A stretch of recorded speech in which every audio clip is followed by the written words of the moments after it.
তুই কি করছিস পরি?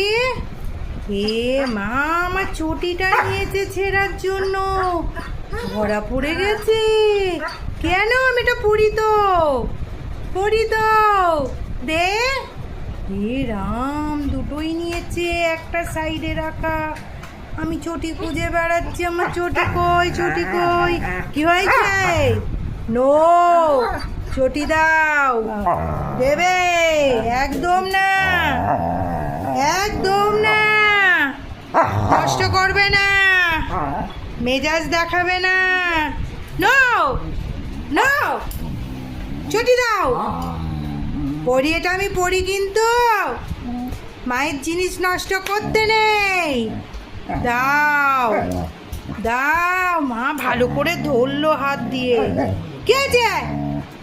দিয়ে দাও। নো।